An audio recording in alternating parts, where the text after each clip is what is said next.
Now look at this. We found a male leopard. This looks like Tingana.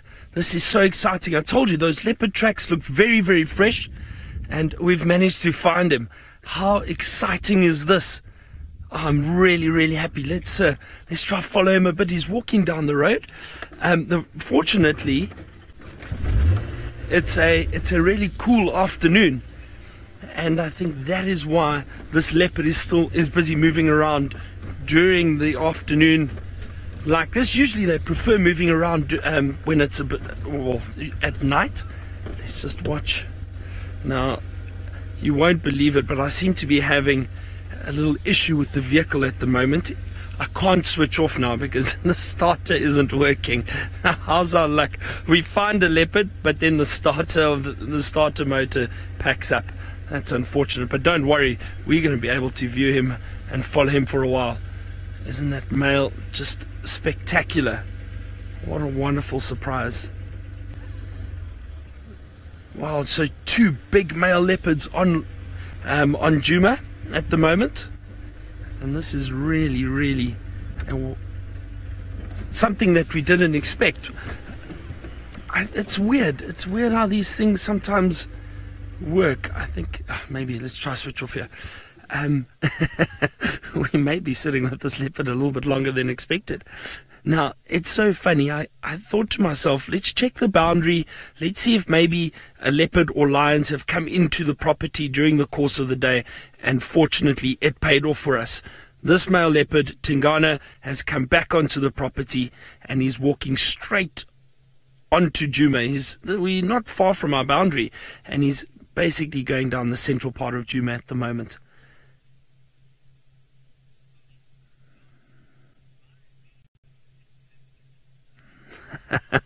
Lara, thank you very much. You say I really brought the cats back with me. Well, this is such a nice surprise. A wonderful Saturday. But I must be honest, we worked really hard this morning. We were tracking. We got tracks of that male leopard Hukumuri that Steve is with at the moment. We tracked him, and then we had tracks of Tandi and Tlalamba. Unfortunately, couldn't find them. But maybe they still stick their heads out a little bit later. Yes, well, I said this morning, what's going to happen? It's probably the first episode of Safari Lives and Tingana's missed, and there, lo and behold, the Duke decides to just, as he does, materialize in the road in front of us. No tracking required, just hello everybody. He loves being on camera. He's a bit of a celebrity, as you all know. He's quite far from where we are now, so I don't foresee any major interaction between him and Hukumuri, but then again, they do cover quite some distance. If you'd like to see the distance, I can kind of show you on the map in a moment. Here we have the famous Djuma traversing map, and from Byron's explanation is there over here somewhere, right in the east, and we are about as far away on Djuma as you can get. We're over here somewhere. So kind of the divide between these two males' territory seems to be this kind of middle bit. So who knows where Tingana is going to be headed to? We can only wait and see. But before you left me last time, we were talking about this individual cat, and not the first time hunting pigs here in this particular area. And it's quite amazing, because last time we followed him up the road here, and he made a beeline directly for this sort of underground lair, so to speak, of warthogs. And he stopped there, then he moved to here, and he spent an entire time sitting and watching. And this morning, the guy from Aubrey, from Djuma Lodge, Vuitela Lodge, got him make the kill. He saw him make the kill. So he must have come again. He knew exactly what he's looking for, but he's clearly not hungry because he hasn't touched that warthog. He hasn't eaten it. He's moved it slightly into the shade, but there's been no food. Magic Dragon Wizard, I love your name, and almost as much, I suppose, as Hukumuri loves bacon. He does like his warthogs, And we discussed it at length this morning. He doesn't seem to like to tree his kills. And those of you who are not familiar with the word tree, means to physically take the carcass up into a very large tree, away from the prying noses and teeth of hyena that are not able to climb trees. So very good adaptation that leopards have for taking enormous pieces of meat up a tree. Pound for pound, the strongest cat. Albeit he doesn't look that powerful right now, sleeping. But word in the bush goes that Hukumuri did have a fight with Shadulu, but it's very hard to say whether the wounds inflicted on her were from him. It's not likely for a male to go and just beat up a lady out in the African wilderness. They often will be very submissive to the male and give way to his need to steal the food. But if she did interact with another female, that could maybe sometimes lead to more of an injury. Leopards do want to avoid injury at all costs. It does prevent them from climbing trees and avoiding the constant competition they seem to find on the ground. We are so excited to be here. It has been a long time since I last saw one of these beautiful spotted cats, and why not one of the legends? Because that's what Tingana is, our chat, as he is an absolute legend. All the trials and triumphs that he's been through has been absolutely spectacular, especially the recovery that he's made after being a little bit unwell a couple of months ago. He was actually down and out for a few months, in fact. So, very nice to see him up and healthy. And I haven't had a good look at him yet. He is sitting in some tall grass. But for those of you that don't really know who Tingana is, he used to be a very shy boy back in the day. And then slowly he started relaxing, I suppose, as he built up a bit of confidence. And then he decided that he'd just take this sort of northwestern corner of the Sabi Sand for himself. And he's done that, and he's kept that up for a number of years now. And we all thought his reign was coming to an end, to be honest. He showed us he's having the last laugh. And that's great, and he's looking healthier than ever. But that's to be expected. He's getting on. He's moving on with age. He's about 12 now. Now, Deborah and Laurie, as the crow flies, Hukumuri is maybe about, I don't know, 4 kilometers from here. Sorry. In the far distance. We wouldn't even hear a vehicle starting from that sighting. So it's a fair distance away. I'm not even sure if Tingana would hear him soar. Maybe he would be able to hear him soaring if Hukumuri started soaring, we wouldn't be able to hear that at all. Tingana, yes, he's right here by the car. But I don't know what will happen. I think he's been down south and spending a bit of time there already, resenting. It seems like he's going east now to go and maybe visit Buffelshoek and Torchwood, which are just to the east of us and to the north of us. So I think he's going to be doing his rounds there tonight.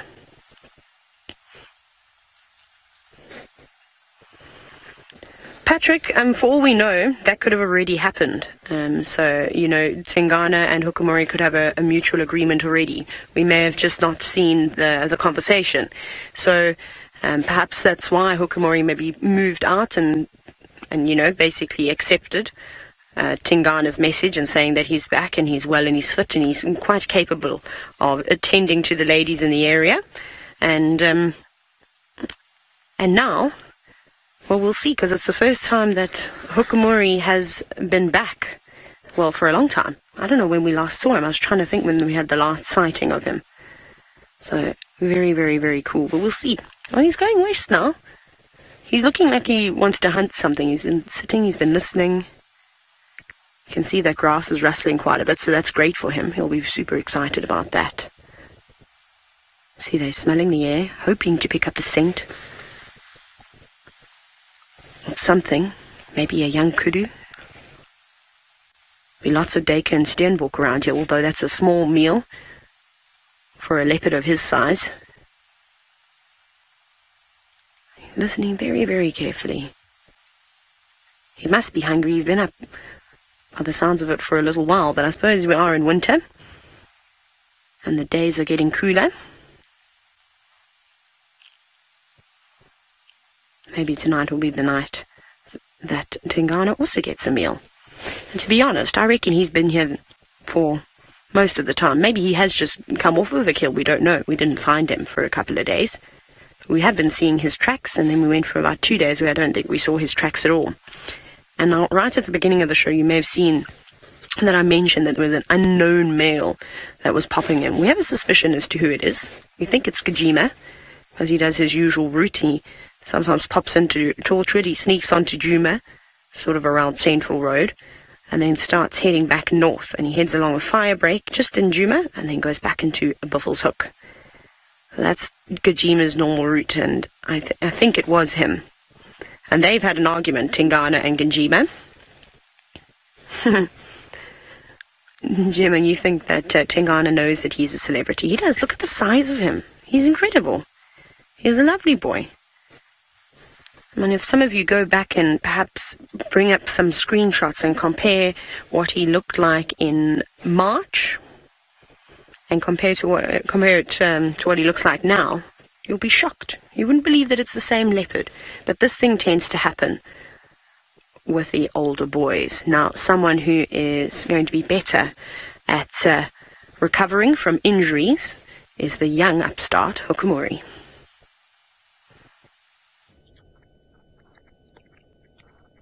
Yes, good morning, world, he has just said. He's just got up and done a lovely stretch, and he's posing for you all there, and he's wondering what's for breakfast. I know he knows what's for breakfast, but he's now going to claim it. Hopefully he's going to do something right in front of us so we don't have to move. Or is he going to start feeding just like that? There we go. Ah, there's the bacon. Yes, indeed. Okay, so, folks, the warthog is dead. It's been dead for many, many hours. So if you don't like this sort of thing, please look away. But he's going to open it up now, probably pluck the fur off first. Leopards have that ability to, or the time and patience to pluck the fur off. And this is the question we've been wondering. What part of the warthog is he going to start on? And so he's busy plucking the fur. My thoughts were he's going to start on the rump, and that looks exactly where he's going to be. And the wind is picked up nice and strong. You can see that by the grass in front of his face. Yeah, we've had a very quiet week this week, folks. Those of you who've been watching the show, those of you who are watching just this show for the catch-up, you might feel like we've had an amazing week down here in Djuma, but it's been very quiet until yesterday morning, and now it is all happening. As Luke said, these individuals know that Safari Lives is happening, and they've been laying very, very low. But look how deliberately he's plucking that fur. You're going to get some caught in the teeth.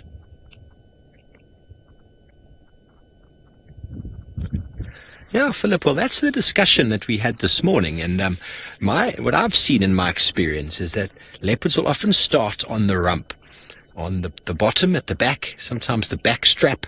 But it also depends on the species that they're feeding on, I suppose. But that is what we hear, and waiting to see what part of this warthog does he start on. Sometimes cats will go straight in and start on the internal organs. We saw Tamba do that on a kudu that he killed. He pulled out, sad as it was, the fetus inside, and then devoured a lot of the internal organs before moving to any part of the actual female kudu herself. But it might be a specific cat thing. It's definitely something I'm going to pay more attention to, but something I've always seen is leopards start on the back, on the bum, somewhere around there. Now you can probably see there's some leaves stuck to the side of the face there, and a bit of blood. Hukumuri had this warthog by the throat, and I don't think he had the best grip on it. It's why it took quite a while to kill it, and it's possible that he managed to stop the squeal from happening, but it didn't quite cut off the blood or the air. And what have you spotted, sir? He will keep looking around as he feeds, because while he's moving like this, he's making a bit of noise, rustling in the leaves. And so every now and again, he'll look up to see if anything's approaching. Gary, I suppose leopards need the same amount of meat whenever. You know, I mean, just like us do, I suppose we do eat a little bit more in the winter.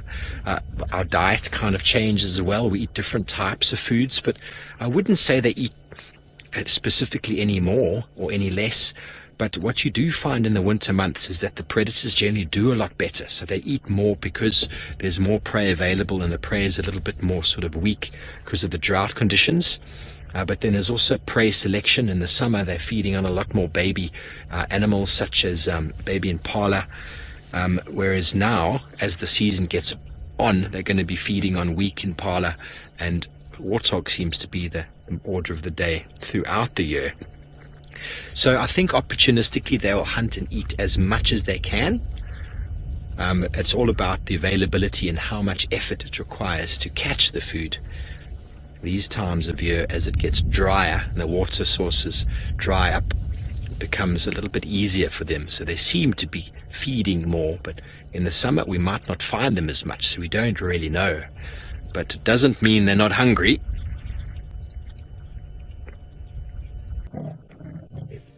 He just soared. He just did a beautiful rasping call. That is awesome. Very, very, very nice. He's on the go now. So first, he was interested in something in that small shrub. There may have actually been a little scrub hare of sorts just hiding away from the heat of the day. And maybe that's frustrated him a little bit, so he just thought he'll, well, vocally tell everybody how big and strong he is. Right, there we go. Just had to sort a few things out on the Game Drive radio. Now, see how he's paying attention to that marula tree? Look at the funny face he's pulling. If only he would turn and show us that smile, because he was just doing a phlegm grimace. So somebody else could have marked up against this tree. We know that Tundi spends a lot of time in this area. She's one of the resident female leopards.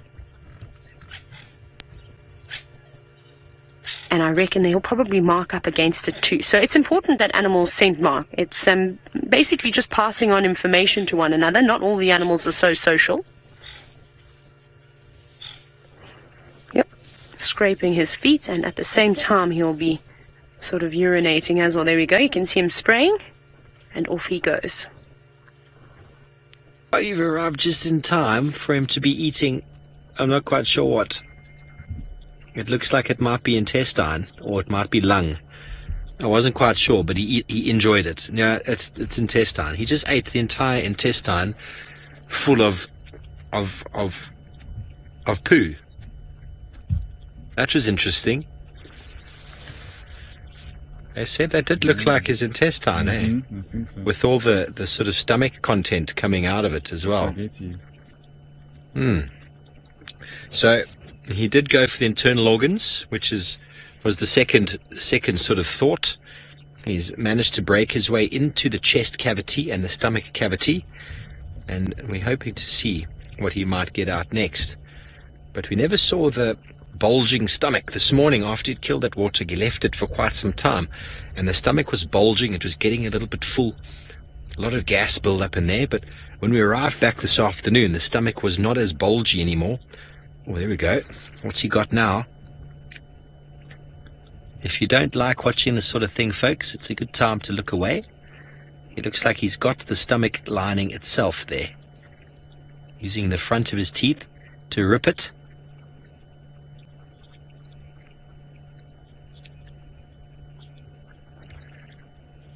KB, that is a question I was asking and trying to discuss this morning. I have no idea why he doesn't take his kill up a tree like other leopards do. We've never actually seen him up a tree with a kill. So I don't know, maybe he's just that confident that he feels that no one is going to steal it from him. Although a couple of weeks back, 2 weeks back, a hyena did try and steal his nyala, not his nyala, his impala ram. But by the time the hyena smelled this, I think he might be finished. And maybe to save the effort, he'll have eaten a majority of this, and then he only has a small part or small pieces to take up the tree. So maybe he's saving himself some effort. He's definitely enjoying eating now from a very flat and non-active cat. He is now stuffing his belly with the innards of a warthog. Yes, well, he is scoffing himself. He's keeping at a very steady pace of eating. He hasn't moved away from the stomach area. You can see him using the side of the teeth there, that carnassial shear we always talk about, to cut through the sinew. Sounds like he might even be breaking some ribs at the moment. Let's have a listen.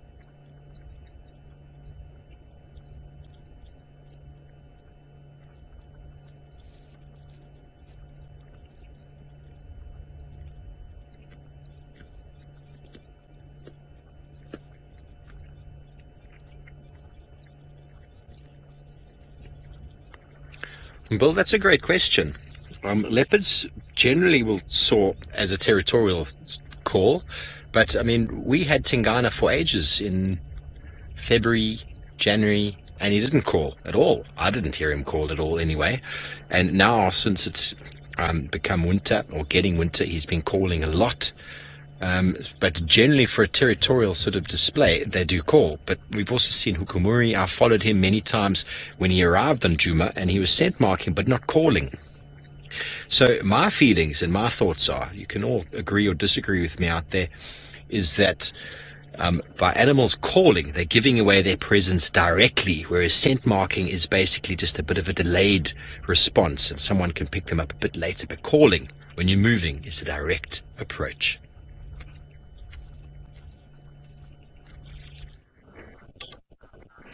So Tingana is definitely making his presence known. Now, that's just the back of the car. Fergus just going to switch on around.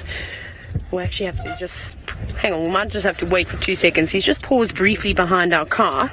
It just goes to show you how relaxed these cats are here in the Sabi.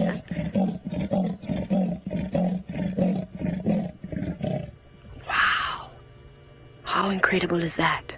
Now, it'll be interesting to find out from Steve if Hukumuri is looking over in our direction. I wonder if he can hear the rasping calls of the Duke. Even he has stopped to listen to hear what the bush has to say this evening. But still, every now and then, just pausing. Yeah, a little bit, but Tingana's always had a bit of a limp. He always has. He stumbled there. You might find that he has some... No, I know Steve won't be able to hear Tingana, but I was wondering if Hukumuri responded, if he picked his head up or if he twitched an ear or anything like that. There we go. Fanotti's feet. Pretty cool, hey? Walking right underneath. Pretty much right next to the vehicle. It's pretty amazing. So, the last time the tables were sort of turned was when Tingana was a little bit on the sick side. And I'd found him. And it was just before he... I think it was probably about a week before he decided that he was back fit and ready again. And... I think Ralph was with Hukumuri, and Hukumuri was soaring in the distance, and I've never seen Tingana so scared. He ran away. Not even ran away from us, he ran away from the sound. And he hid. He was so terrified of, bumping into Hukumuri while he was in a weakened state. He knows he's not going to stand a chance at anything like this.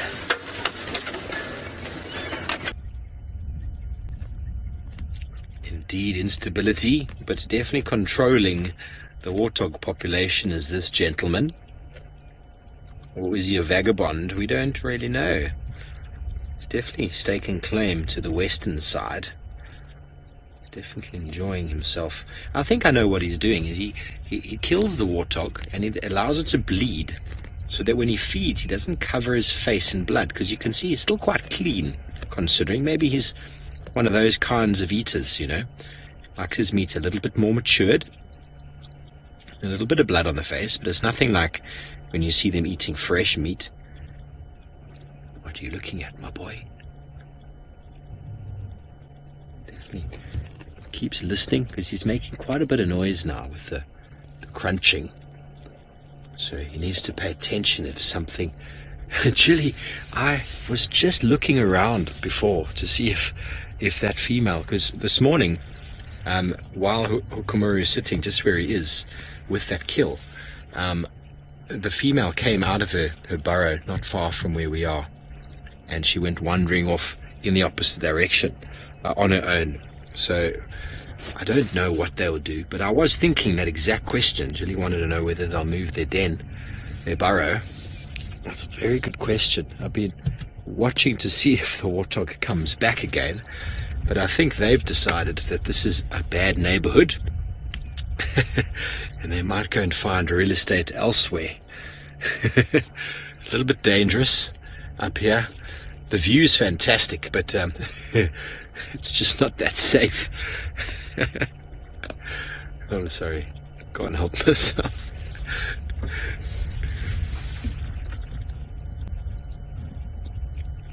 Yes, Marcy, well, that's a very good question. You know, the thing is that the meat doesn't have too much of a smell because it's not rotting. It was only killed this morning. But, I mean, hyena can smell a kilometer away if the wind is right. But it really depends, you know. I mean, if the wind has almost dropped down completely, there's not much to waft the smell down to them. But it could take them moments if they picked up on the scent. They come in very, very quickly.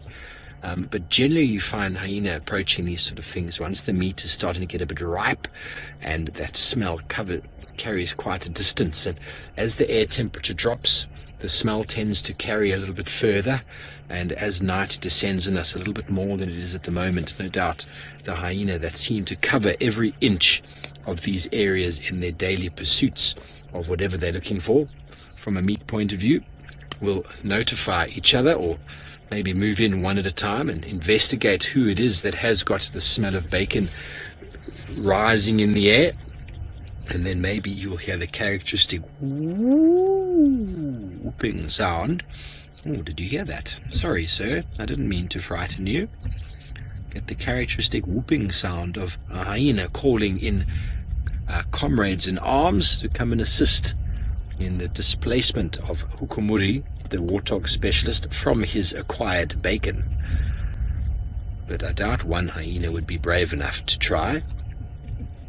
He is a formidable opponent, indeed. But look at the cheeks, the cheek area. It's an enormous amount of muscle in there that he used today to clamp down those teeth onto the throat of that warthog, and all that power coming to bear onto the throat to try to suffocate that pig. He's now using it to break the bone and cut through the flesh. As I said, he's making a little bit of noise, and so he might not hear something coming, but he has to stop every now and again to have another listen, because absolutely anything could be moving through the long grass.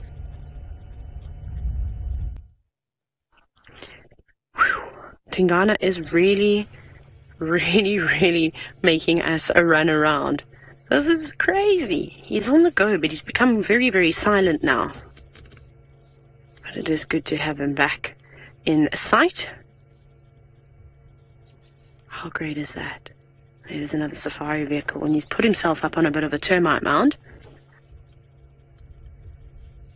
Unfortunately, as beautiful as it would sound, and if I said he was staring at the skyline, not to look at the pretty colours, but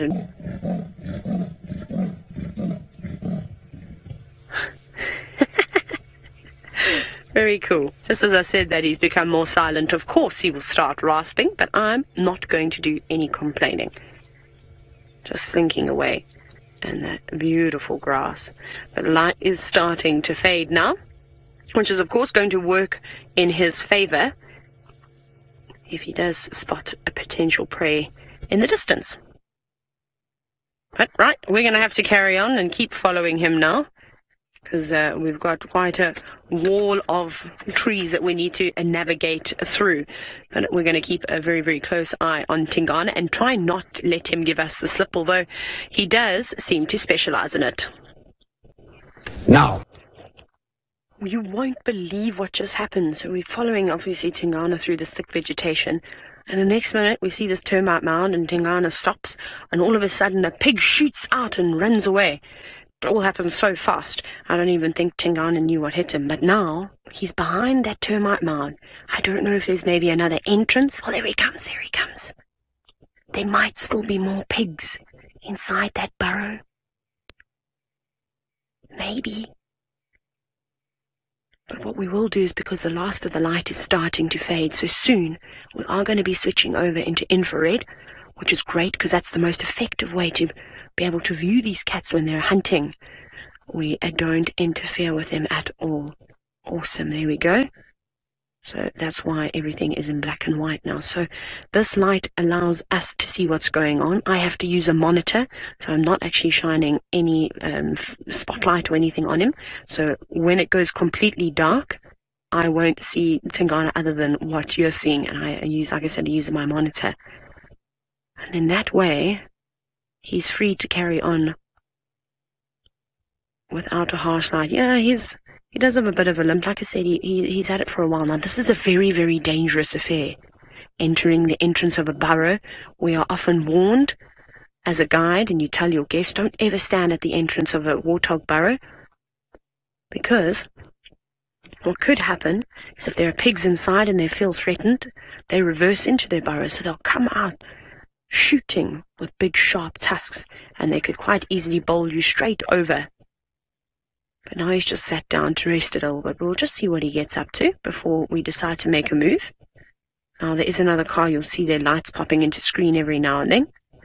They're making their way in a little bit, so we'll let them come on in first, and then we will have a look afterwards.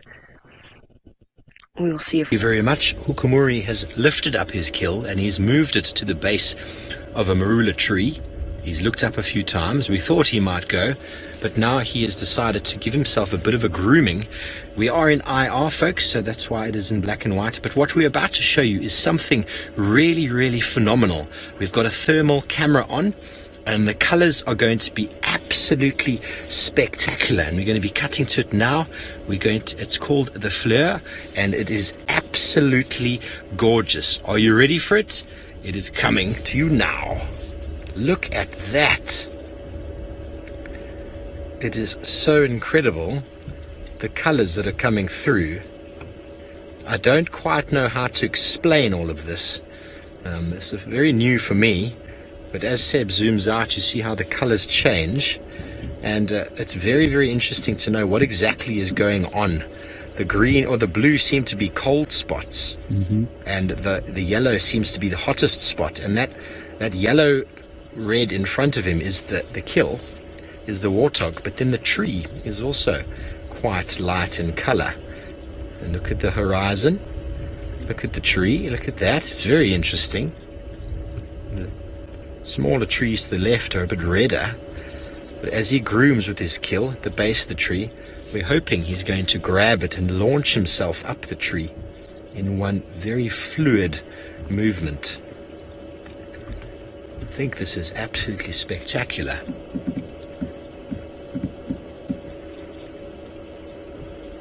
Of course, everybody's loving it. What's not to love? The colors are just gorgeous.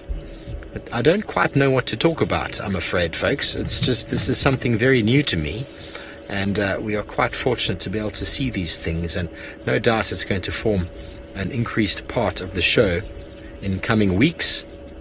And interesting to see the different heat signature of his body, the eye being very, very bright. Look at the tongue. Whereas the back of him is almost fading into the background, not as warm. It definitely holds a bit more energy around the head and on the shoulders.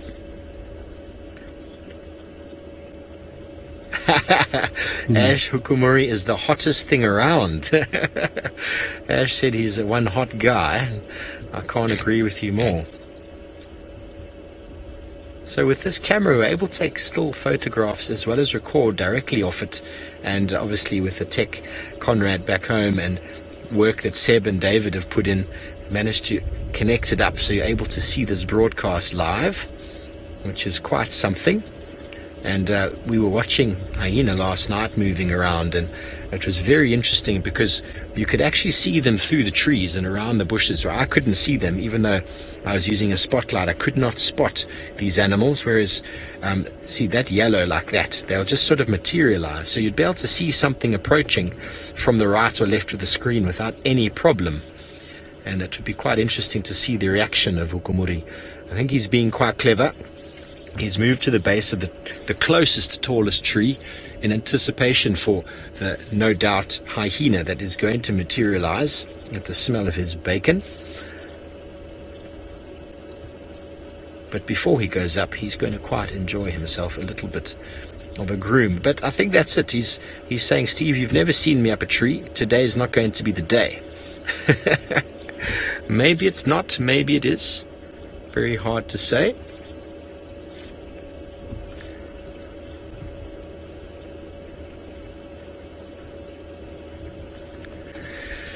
Child of the universe, Seb is able to spot bats flying around. Last night there were bats that were flying around and you could see them going in and out of shot. So that was quite interesting. Here we go. Look at his intention.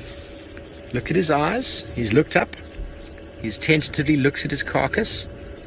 So anything with the heat signature will stand out. And obviously the heat signature of a moving animal will just sort of pop out. Okay, we're going to go back to the normal IR camera to show you what we're looking at, and that is him looking at us nice and gently. You see how the trees are in the way. We weren't spotting them. They weren't in the way on the in the thermal. And here he is wondering, look how big his pupils are now. He's wondering, oh no, you really want to see me go up the tree? Really? He's almost got a bit of a sad face, doesn't he? Do I have to go up the tree? Please tell me I don't. Hukumuri, we're going to watch you go up the tree. We're going to record you going up the tree, and we're going to send it to all of our viewers across the world. Oh, he's not happy with that, is he? See how he's looking and listening, different directions.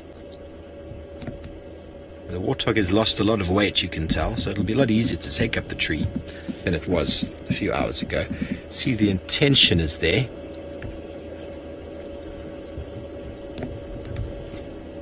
Lorena, I saw a bit of an injury on his left shoulder when I was watching the catch-up clip, actually. It didn't look like it was very fresh, but it definitely looked like there was a wound on the shoulder. But that could easily have been from an antelope. Leopards, if they fight each other, will be around the head, neck, and even on the rump. So I haven't seen any fresh sort of scarring or scratches on his body itself. Got that characteristic scar on the face, which seems to be part and parcel of his thuggish nature. Okay, what are you going to do now, boy? Yes, he's thinking about it. There we go. He just winked at you all. He said, watch this, folks. I'm going to show you how a leopard climbs a tree. Am I? No, he looks a bit shy. He'd never looked shy before, Hukumuri. What's going on?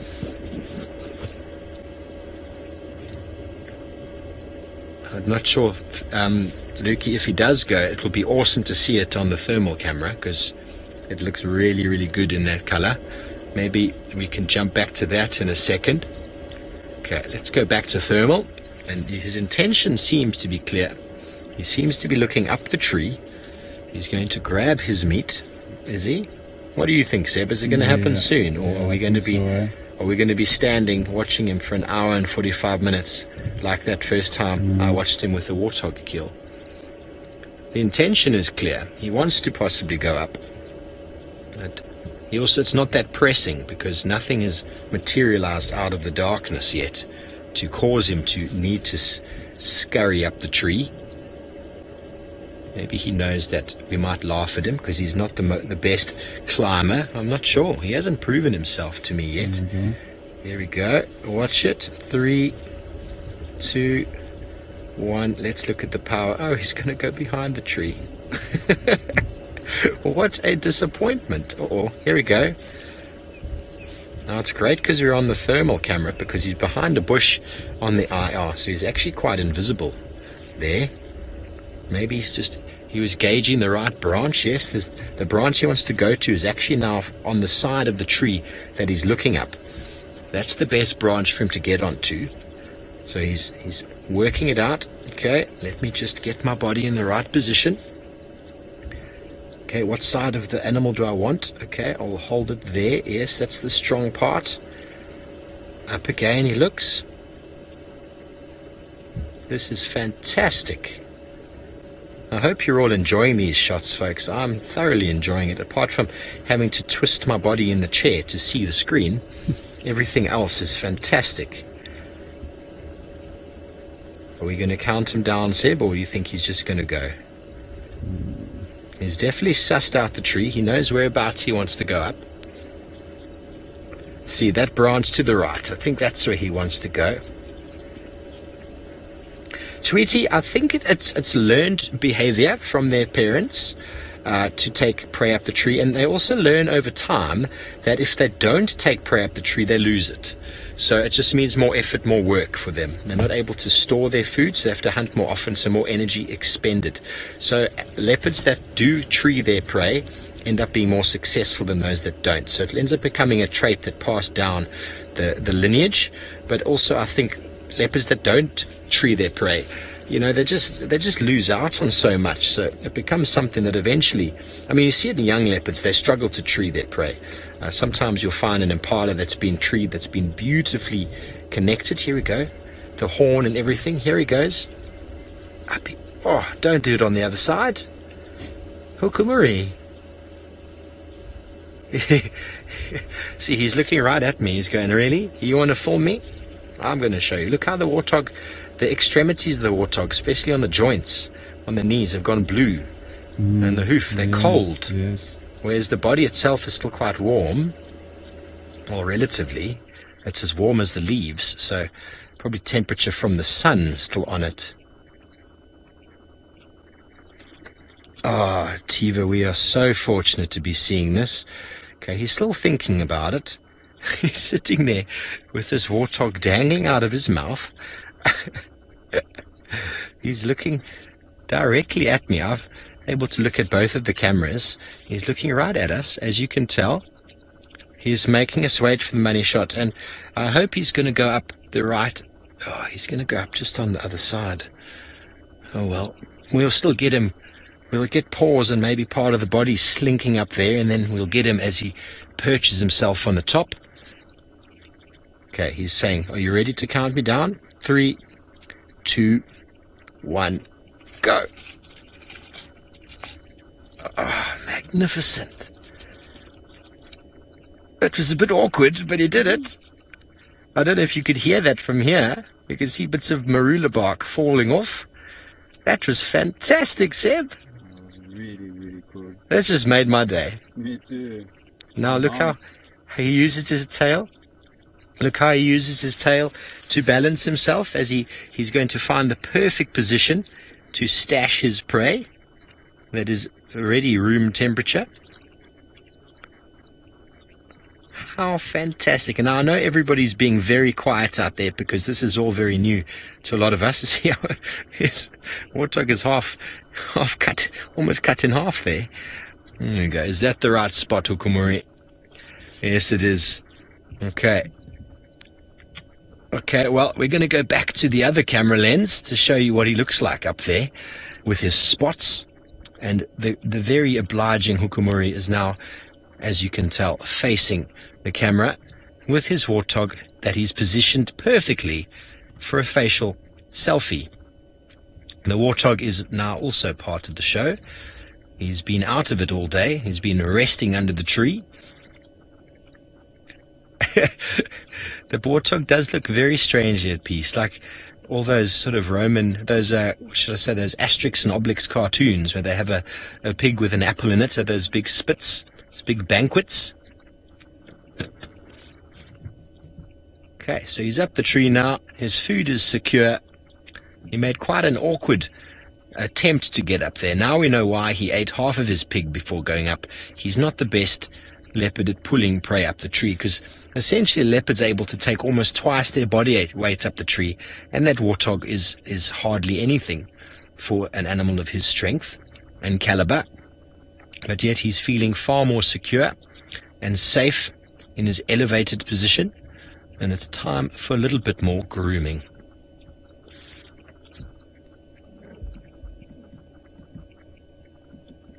Okay, well, we're going to go and see if Taylor's managed to keep up with Tingana and what exactly is going on. Yeah, well, he is still up there. He's not the most comfortable cat in a tree, folks, I tell you. He hasn't moved. Normally, I mean, a lot of you who've watched the show before, or a long time, sort of safari goers will have noticed that leopards in the Sabi Sands have that characteristic comfortable pose in a tree where one leg is on either side of the branch and they look very comfortable and at peace. Hukumuri does not look very at peace in the tree. He looks like he's a little bit caught in the spotlight, don't you think, Seb? Yes. He looks a bit like he's done something wrong. Or like, how did I get up here? What do you folks think? He's definitely lost that scary look, hasn't he? He looks so sad. He looks so sad, Seb says. He's always got such a sort of sinister look to him, and now he's looking like a naughty boy who's done something he shouldn't have done, and he's trying not to look too guilty, but he's looking very bad. No, I'm not, he says. I'm not. I'm just trying to lie here comfortably with the warthog. Oh, how fantastic. Okay, there we go. He's starting to get comfortable. That's not comfortable at all.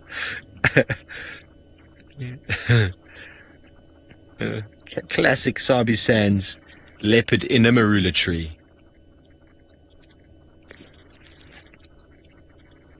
James, yes, I think a lot of people have been waiting. Lots of questions. I mean, I don't know if we're going to go back to the Flir in a moment, Lukey. There's some interesting sort of observations that Seb and I have been making here. Okay, so whenever you're ready to jump back on that side, we're ready. And what's interesting is you can see the color of Hukumuri. He's very, very warm in that yellow color, and the pig, you can see, his radiation heat-wise is similar to that of the tree, and you can see the bottom left leg hanging there of the pig, of the warthog, has gone red. The tree itself is yellow, and the outer bark has got a red coloration to it, and the leaves, the branches, the smaller leaves or the smaller branches are red.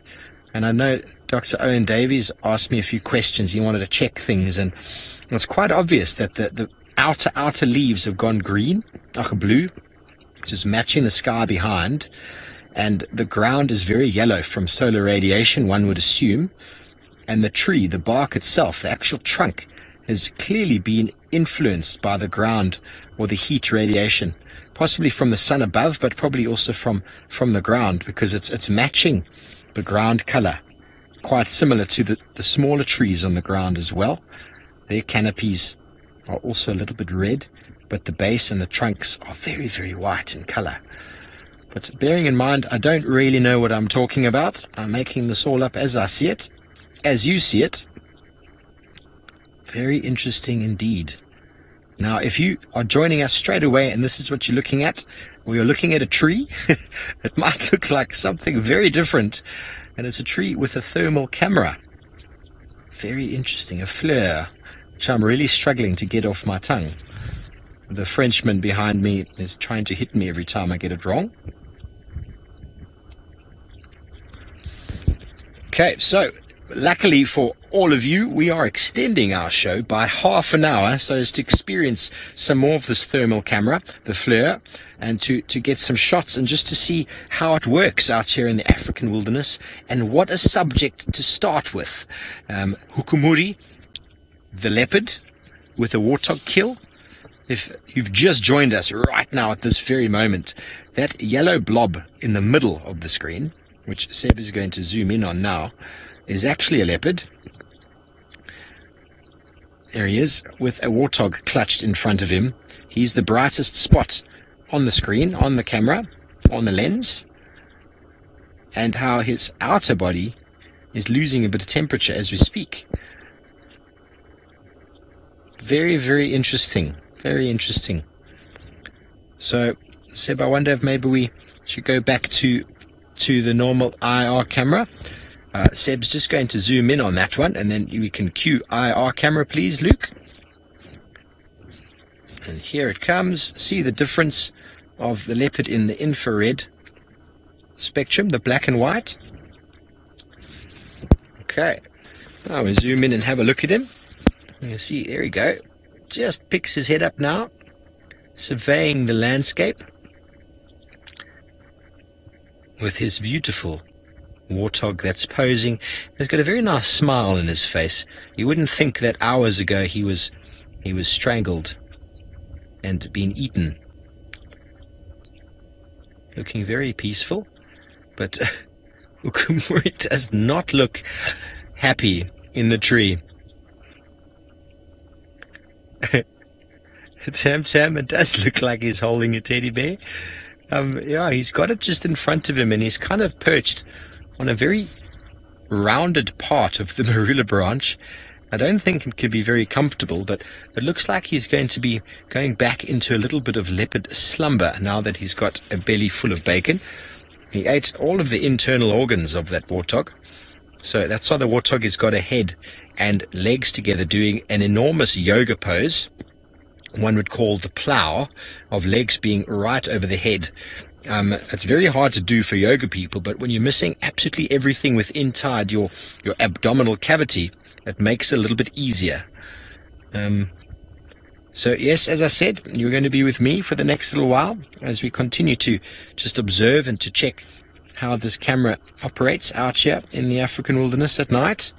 And there's going to be more and more to come in the near future with regards to these, or the use of this thermal imaging camera for the location of our nocturnal animals.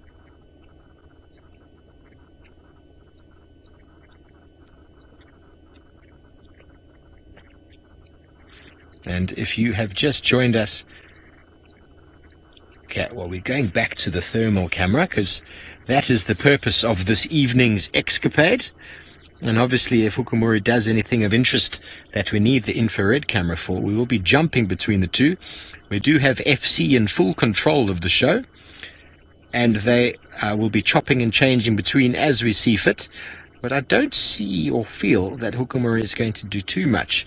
So what we can do is observe how the warthog loses temperature and how he maintains his temperature. And obviously, those of you out there probably all understand the need to eat, and him eating, his metabolic energy will keep him warm, and everything around, including the trees, will slowly start decreasing their temperature.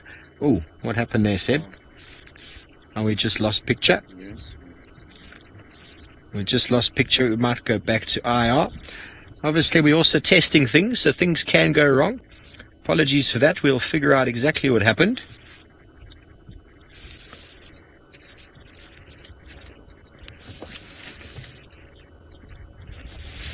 As always, it is a cable. And as we figure out how everything works, we'll materialize or figure out the best ways to get these cables in their place so they aren't bumped by a lazy elbow.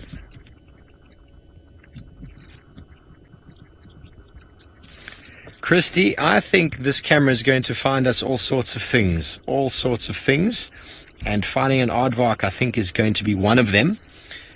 So we do have the thermal camera back, and you are back on screen with the thermal camera. And, you know, you must just pay attention, because we were watching last night.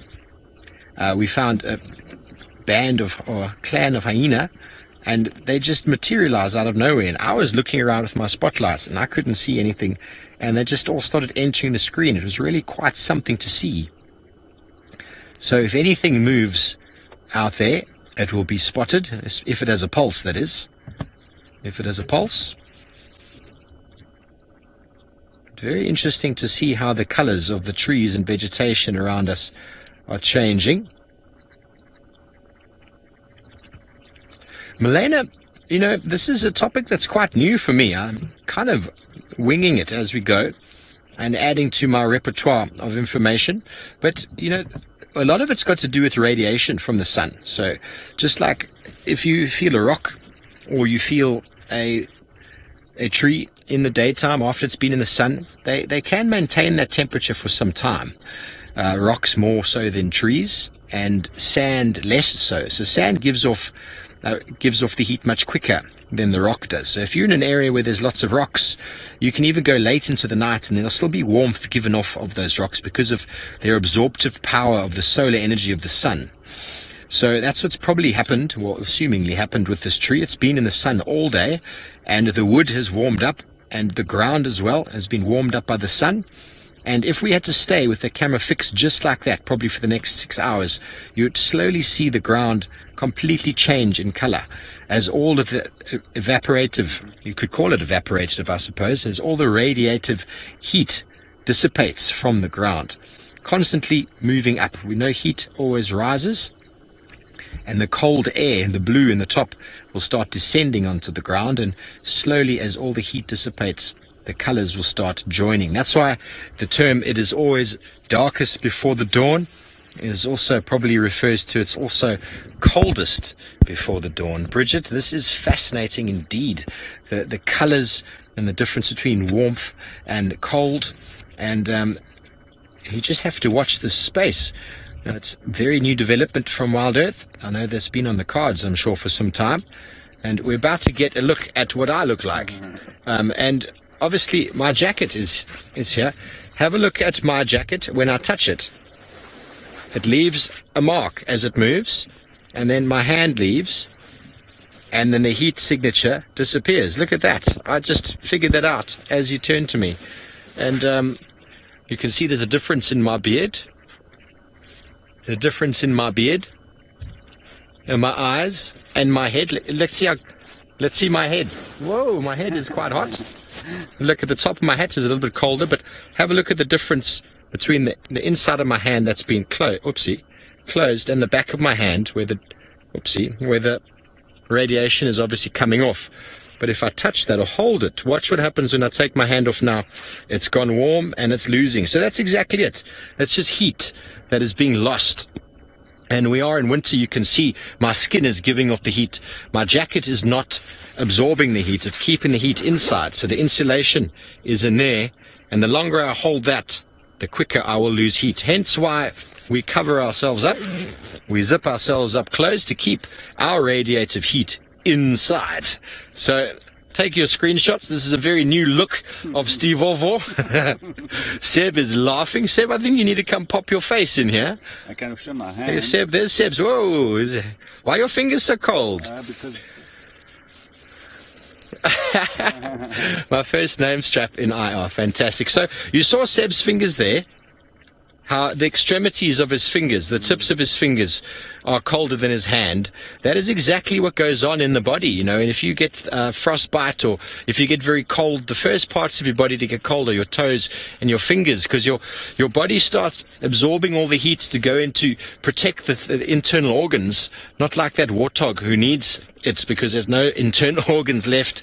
So the heat goes around that, because that is the vital parts. You can lose your fingers and your feet, but your heart and your kidneys and all that need the heat. So enough of me and my very yellow visage. We'll go back up and see a cat up a tree with his prize. And you could quickly see him, can't you? How he immediately pops out there in the color. It's a little bit of focus. There we go. A little bit of balance. So we are having a lot of fun out here. I hope you're all having a lot of fun watching.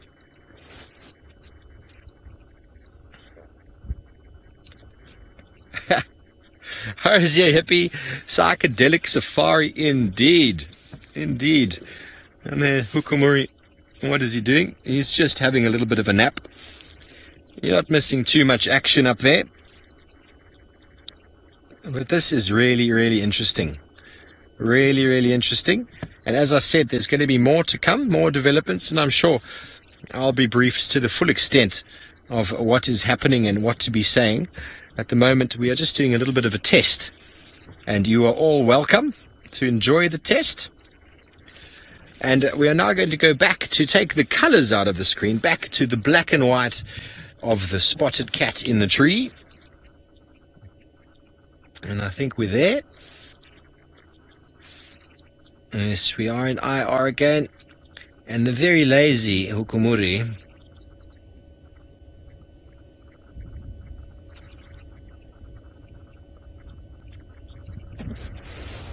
Okay, so yeah, indeed, Luke. We'll stay here for a few minutes. And then, as Luke says exactly the words, then we'll take this puppy for a spin to find a few animals. How does that sound, ladies and gentlemen? Because I don't think we're going to get a better view of Hukumuri. He is definitely bedding down for the night. We've had a marvelous afternoon with him. He's not finding it very comfortable. He's still looking so funny, isn't he? I wish Tingana could see your face right now. You're not so formidable, are you, Hukumuri?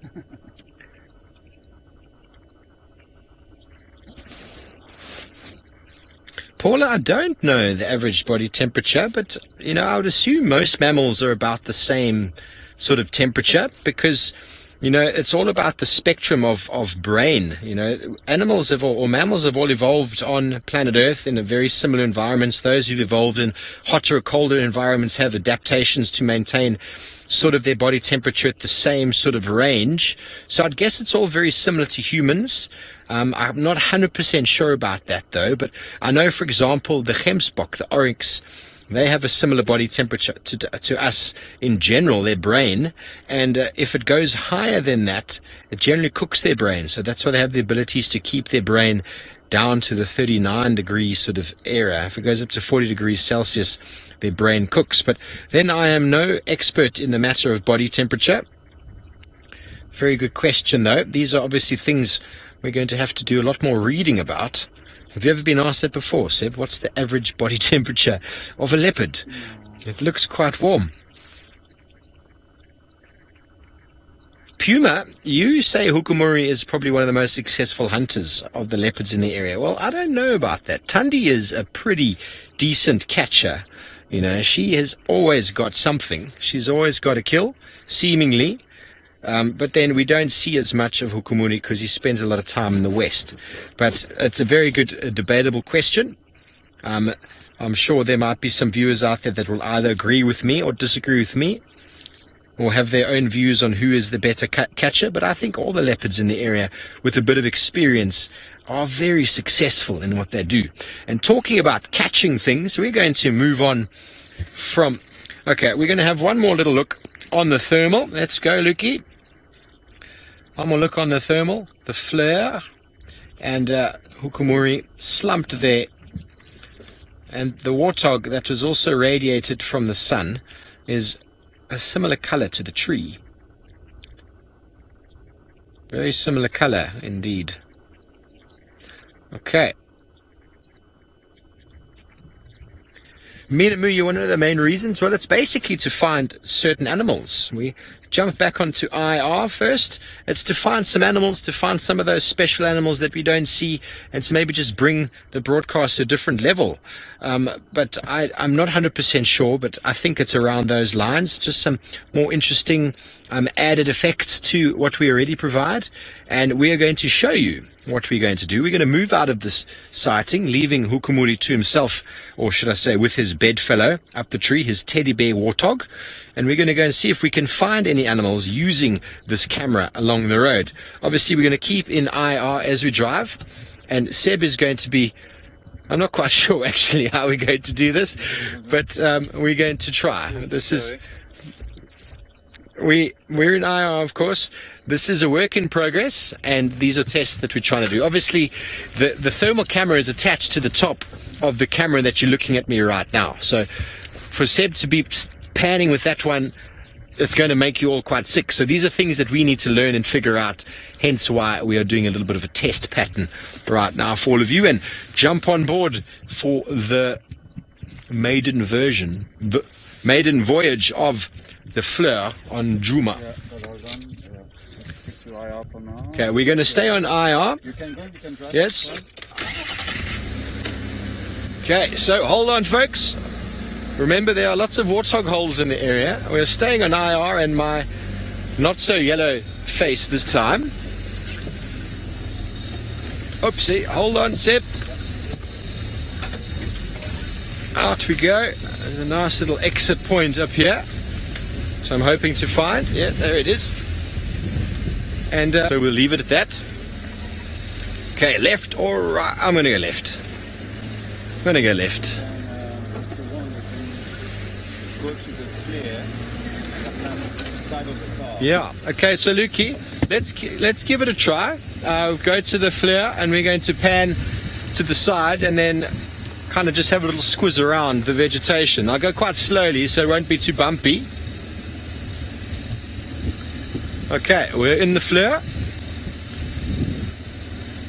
Now Seb's going to have to talk to me because I obviously can't drive and look at that screen. So that's the trees and the ground, bark. Cool. So that's the bark. Yeah, I know if you see anything, folks, you will notice there'll be a very bright orange or yellow coloration like we saw with my face and with Hukumuri. So look out for bats because Seb spotted. What is this? Is it a log? It's a log. Crafty stash. Well, we don't know. Do animals see in this coloration? It is a very good question. In this spectrum, in thermal, you know, I don't 100% know. I do believe that pythons are able to sort of follow a thermal sort of heat signature, whether they're feeling it or smelling it, seeing it. That's definitely something that they discuss. But whether there's animals that actually physically see thermal, it's really hard to say. I couldn't tell you that right now. But I know for a fact that I'm going to be doing a lot of reading about all of this sort of stuff in the near future, as in tomorrow morning, because yes, as you can tell, I need a little bit of brushing up on these topics. But that is what's wonderful about this, is we're constantly learning. You can see how the stumps of the trees are much sort of brighter in color because of the radiation, the heat, the logs that have been sitting in the sunshine.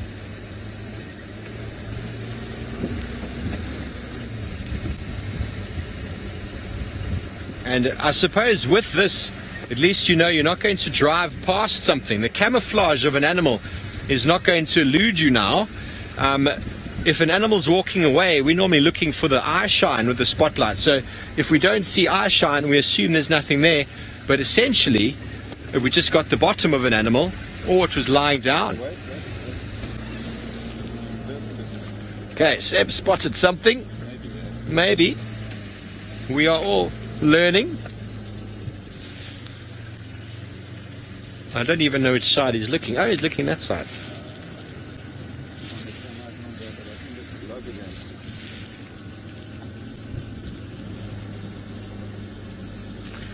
Okay, well, Larry, there's a termite mound right there. And it almost appears as if there's a chimney coming out. That spot in the middle appears to be a warm vent. That air is escaping, probably, to make it quite warm. Seems to be another one on the left. But that is a bit tricky to spot, in fact. And I think what we noticed last night, Seb, with the animals is they had very defined lines, didn't they?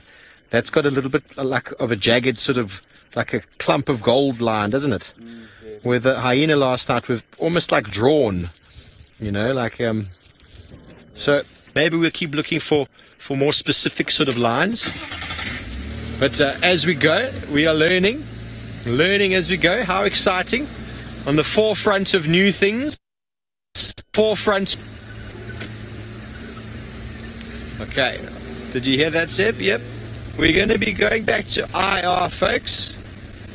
The flare has been lost. We just might have some technical issues that side, but never fear. I do have picture on screen. I do have picture on the screen, Luke. So we're going to head. Okay, we're going to head towards the open area of quarantine, where we might find. We might find some animals there, but this area here is a very popular area where I've had many aardvark tracks. Many. Oh, and there is indeed a bush baby in the distance. So hopefully we can get that technical issue sorted. Because there's a bush baby in the middle of my light there, Seb. is far off, but I wonder what the Flir, if we can get it back up again, would look like. I'm trying to find it as the infrared. Just going to wait a few seconds. Oh, he's jumped down. He has disappeared. Cheeky bush baby. I think it is quite difficult because it's far off. Okay, IR or Flir, Lukey? IR. We're going into the Flir, the thermal. Okay. Thermal. Let's have a look. Let's see if we can spot. See if we can the bush baby that was moving. Compared to that dead tree? It was in Not that dead tree, the Maura. to the left. Was to the left, but he's gone down now, so I've lost him. Okay, we're back in IR. No problem. We'll move on from here. The bush baby seems to have been lost. It's all good. How exciting is this? Brings a whole new element to game driving. Heat. What do we call it? Hotspots. Hotspot driving. Philip, yes, well, a reptile would work quite similar, I suppose, to that log. It's directly there, Seb, in my light. It would work very similar to that log. He'd be losing heat. So the bush baby's in the middle of the shot. Whenever you, if you can go across to Flir or not, Lukey, let us know. He's just jumped down. He's not playing with us. He's right in the middle of my light now. Okay. Oh, no. Sorry, there he is. There's the bush baby. We're having a few audio niggles with the Flir.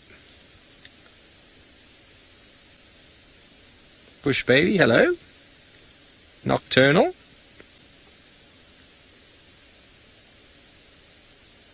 Now the difficulty, I suppose, comes in trying to center two cameras on the same. Okay, let's go to the Flir and see if we can spot him.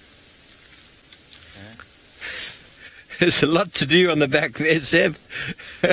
My job hasn't changed much. I've got a lot of different language I need to talk about, but my job hasn't changed. Okay, which tree? He was there, but he's disappeared now. Okay, well, Seb has got a lot of extra things he has to figure out. I don't Yeah. know which tree we're looking at, you know. It's very difficult with the Flir to focus, so he's gone a bit far. I don't think the Flir picks up distance very well, Seb, so let's keep moving on. Maybe get something a bit closer to the road. Yes. We'll have to work out Yes, something like that. we'll have to work out a distance. That seems to be a difficult thing. Last night we were noticing that from a distance the hyena weren't into the normal camera we go. Or the IR, should I say. It's not really normal, but for our nocturnal viewing, it is indeed normal.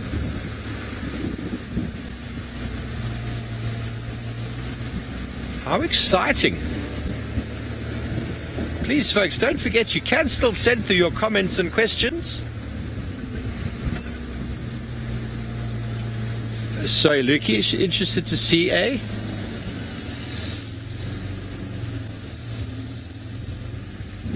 Ivy, a pool of water. Well, what we found so interesting last night, before I answer your question about water, about the reptiles, before I was finishing that question, the reptile would be similar to the log.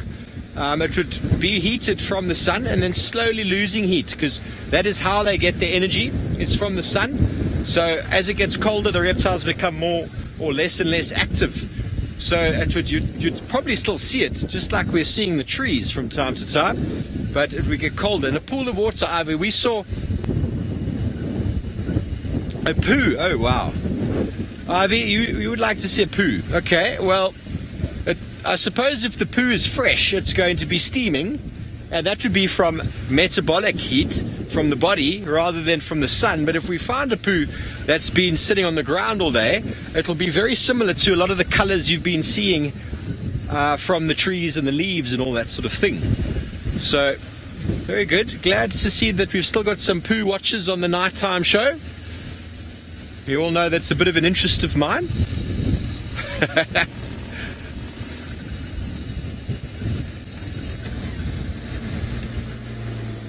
Matty, you want to know what we want to see with the Flir? Well, I would like to see...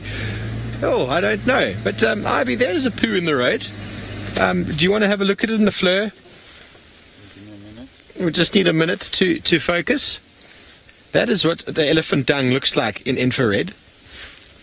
And in the Flir, it's not going to be too much. Oh. Can they come to the Flir? If you're ready for the Flir, we have got a nice image. A nice image of the very blue road. Because the road, which is very interesting, folks, look at that poo. It is organic material. It is still warm from the sun. The road, which is made out of sand, has got no ground cover, has dissipated all of its heat already. And when you look next to the road where there's grass just on the verge of the road, it's red, it's losing heat. The center of that dung, being in the sun all day, is still very warm. And just goes to show the importance of a bit of organic material on the ground for heat retention and protection against the sun, because the vegetation absorbs the sun's light. And obviously it also slows down the radiation, the loss of radiative heat. Laura, it would be wonderful to see elephant. Indeed it would. But look how different that is from the vegetation to the road. And that's all to do with cover, ground cover. And if we were on rock, I bet you the rock would still be yellow. So that's the difference between soil and rock. And we are going to continue on, because maybe, Laura, we'll find an elephant before the end of the show. Maybe we will. But we've got plenty of time. This is only the beginning. The beginning of a very long journey. And Sebastian Rombi and myself are in it, and we're enjoying ourselves. We've had quite a marvelous little afternoon, haven't we, Seb? Amazing, amazing. We managed to sit there and watch the sunset on our own. No one else came to the leopard later on. We sat with him all afternoon by ourselves. Beautiful Hukumuri. We got to see and to test some new equipment, which I thought has been quite interesting. I wasn't quite sure what it was going to be like. Okay, so we are going to be saying goodnight to you very soon, folks. And Luke wants to do something quite new and quite novel, and that is to frame myself in the thermal. Oh, yourself. Myself. Okay, sorry. And thank you so much, ladies and gentlemen, for joining us, not only for Safari Lives this evening, but also for this last little bit of the show where we've been testing some new equipment, and it has been a very interesting afternoon.